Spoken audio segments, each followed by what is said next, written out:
कृपया हमारे चैनल को ज़रूर सब्सक्राइब करें और इस कहानी को अंत तक सुनें। हर हर महादेव। ओम नमः शिवाय। आज हम आपको इस वीडियो के माध्यम से श्री शिव महापुराण की विद्वेश्वर संहिता का 14वां अध्याय सुनाने जा रहे हैं। अगर आपको संपूर्ण शिव महापुराण सुनना हो तो कृपया हमारे चैनल पर जाएं और उसे सुन लें। तो आइए सुनते हैं श्री शिव महापुराण प्रथम खंड पूर्वार्ध प्रथम विद्वेश्वर संहिता का 14वां अध्याय। इस अध्याय में हम अग्नि यज्ञ, देव यज्ञ और ब्रह्म यज्ञ आदि का वर्णन, भगवान शिव के द्वारा 7 वारों का निर्माण तथा उनमें देव आराधना से विभिन्न प्रकार के फलों की प्राप्ति का कथन सुनाया जाएगा। तो आइए सुनते हैं। ऋषिगण बोले, हे प्रभु, अग्नि यज्ञ, देव यज्ञ, ब्रह्म यज्ञ, गुरु पूजा तथा ब्रह्म तृप्ति का क्रमशः हमारे समक्ष वर्णन कीजिए। सूत जी बोले, हे महर्षियों, गृहस्थ पुरुष अग्नि में सायंकाल और प्रातःकाल जो चावल आदि द्रव्य की आहुति देता है उसी को अग्नि यज्ञ कहते हैं। जो ब्रह्मचर्य आश्रम में स्थित है उन ब्रह्मचारियों के लिए समाधि का आधान ही अग्नि यज्ञ है। वे समाधि का ही अग्नि में हवन करें। हे ब्राह्मणों, ब्रह्मचर्य आश्रम में निवास करने वाले द्विजों को जब तक विवाह न हो जाए और वे उपासक अग्नि की प्रतिष्ठा न कर लें तब तक उनके लिए अग्नि में समाधि की आहुति, व्रत आदि का पालन तथा विशेष यज्ञ आदि ही कर्तव्य है। यही उनके लिए अग्नि यज्ञ है। हे द्विजों, जिन्होंने बाह्य अग्नि को विसर्जित करके अपनी आत्मा में ही अग्नि का आरोप कर लिया है, ऐसे वानप्रस्थियों और सन्यासियों के लिए वही हवन या अग्नि यज्ञ है कि वे विहित समय पर हितकर, परिमित और पवित्र अन्न का भोजन कर लें। उपासन अग्नि को ग्रहण करके जब कुंड अथवा भांड में सुरक्षित कर लिया जाए तब उसे अजस्त्र कहा जाता है। राज विप्लव या दुर्वसे में अग्नि त्याग का भय उपस्थित हो जाने पर जब अग्नि को स्वयं आत्मा से अथवा अरणि में स्थापित कर लिया जाए तब उसे समारोपित कहते हैं। हे ब्राह्मणों, सायंकाल अग्नि के लिए दी हुई आहुति संपत्ति प्रदान कराने वाली होती है, ऐसा जानना चाहिए, और प्रातःकाल सूर्य देव को दी हुई आहुति आयु की वृद्धि कराने वाली होती है। यह बात अच्छी तरह समझ लेनी चाहिए। दिन में अग्निदेव सूर्य में ही प्रविष्ट हो जाते हैं, अतः प्रातःकाल सूर्य को दी हुई आहुति भी अग्नि यज्ञ ही है।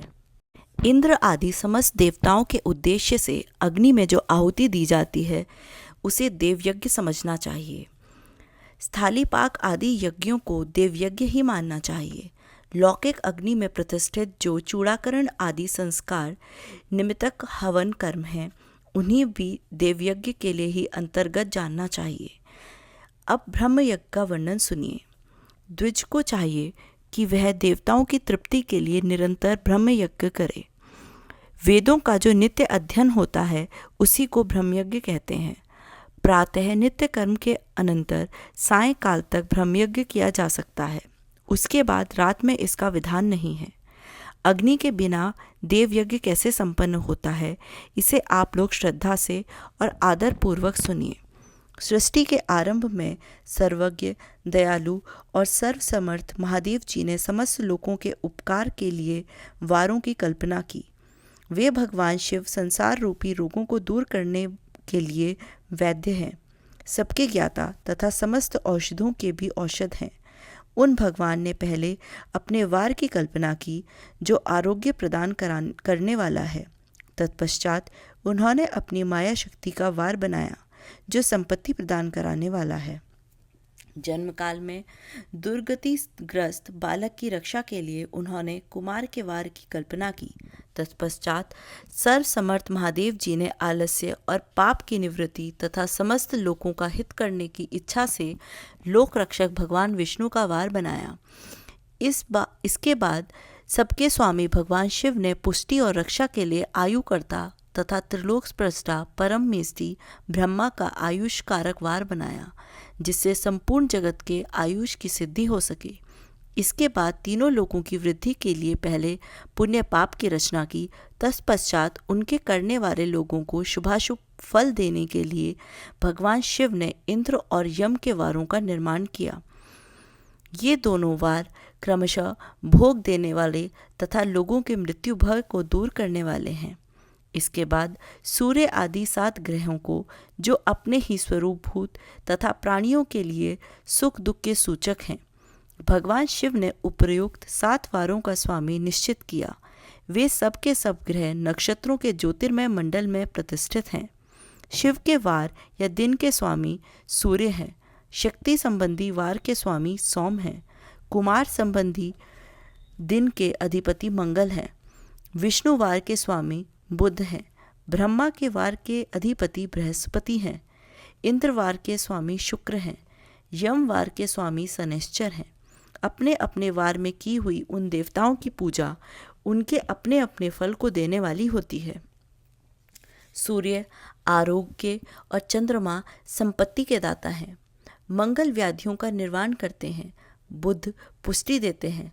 बृहस्पति आयु की वृद्धि देते हैं। शुक्र भोग देते हैं और शनैश्चर मृत्यु का निवारण करते हैं। ये 7 वारों के क्रमशः फल बताए गए हैं, जो उन देवताओं की प्रीति से प्राप्त होते हैं। अन्य देवताओं की भी पूजा का फल देने वाले भगवान शिव ही हैं। देवताओं की प्रसन्नता के लिए पूजा के 5 प्रकार की ही पद्धति बनाई गई। उन देवताओं के मंत्र का जप यह पहला प्रकार है। उनके लिए होम करना दूसरा, दान करना तीसरा तथा तप करना चौथा प्रकार है। किसी वेदी पर प्रतिमा में, अग्नि में अथवा ब्राह्मण के शरीर में आराध्य देवता की भावना करके 16 उपचारों से उनकी पूजा या आराधना करना पांचवा प्रकार है। इनमें पूजा के उत्तरोक्त आधार श्रेष्ठ हैं।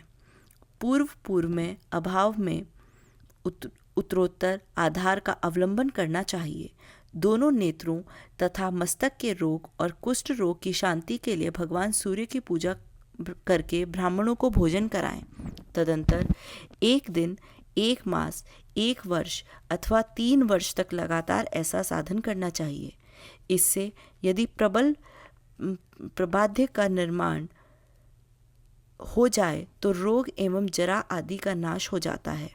इष्ट देव के मंत्र, नाम मंत्रों का जप आदि साधन वार आदि के अनुसार फल देते हैं। रविवार को सूर्य देव के लिए, अन्य देवताओं के लिए तथा ब्राह्मणों के लिए विशिष्ट वस्तु अर्पित करें।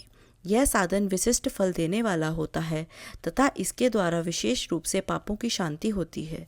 विद्वान पुरुष सोमवार को संपत्ति के प्रतीक प्राप्ति के लिए लक्ष्मी आदि का पूजन करे तथा सपत्नीक ब्राह्मणों को घृत पावक अन्न का भोजन कराए। मंगलवार को रोगों की शांति के लिए काली आदि का पूजन करे तथा उड़द, मूंग एवं अरहर की दाल आदि से युक्त अन्न ब्राह्मणों को भोजन कराए।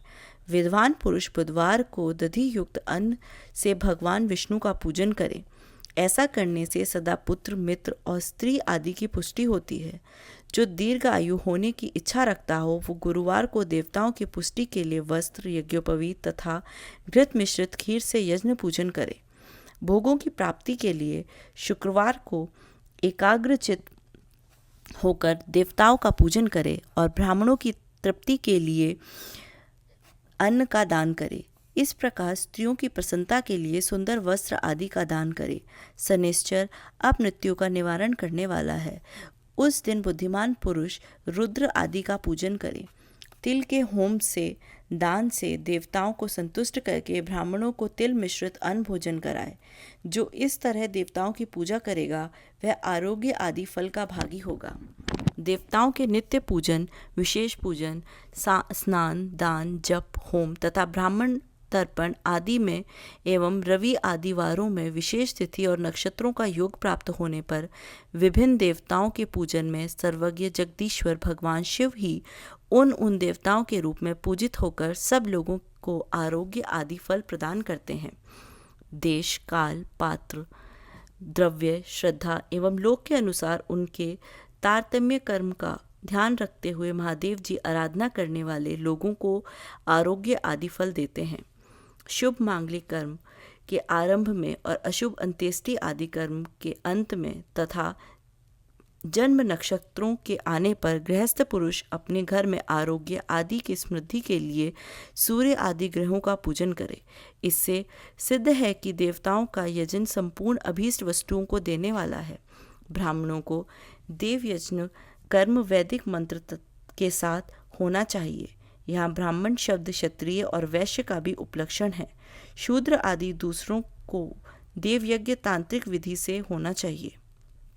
शुभ फल की इच्छा रखने वाले मनुष्यों को साथ ही दिन अपनी शक्ति के अनुसार सदा देव पूजन करना चाहिए। निर्धन मनुष्य तपस्या, व्रत आदि के कष्ट सहन द्वारा और धनी धन के द्वारा देवताओं की आराधना करे। वह बार बार श्रद्धापूर्वक इस तरह के धर्म का अनुष्ठान करता है और बारंबार पुण्य लोक में नाना प्रकार के फल भोगकर पुनः इस पृथ्वी पर जन्म ग्रहण करता है। धनवान पुरुष सदा भोग सिद्धि के लिए मार्ग में वृक्ष लगाकर लोगों के लिए छाया की व्यवस्था करे। जलाशय, कुएं, बावली, पोखरे बनवाए। वेद शास्त्रों की प्रतिष्ठा के लिए पाठशाला का निर्माण करे तथा अनन्य प्रकार से भी धर्म का संग्रह करता रहे। समय अनुसार पुण्य कर्मों की अंतःकरण शुद्ध होने पर ज्ञान की सिद्धि हो जाती है। द्विजों, जो इस अध्याय को सुनता, पढ़ता अथवा दूसरों को सुनाता है उसे देव यज्ञ का फल प्राप्त होता है। इस प्रकार श्री शिव महापुराण के अंतर्गत प्रथम विद्वेश्वर संहिता में अग्नि यज्ञ आदि का वर्णन नामक 14वां अध्याय पूर्ण हुआ। हर हर महादेव। ओम नमः शिवाय। आज की इस वीडियो में बस इतना ही। आपको ये वीडियो कैसी लगी आप हमें कमेंट में ज़रूर बताएं और अपने दोस्तों के साथ ज़रूर शेयर करें। हमारे चैनल को भी सब्सक्राइब कर लें। फिर मिलते हैं किसी नई वीडियो के साथ। तब तक के लिए धन्यवाद।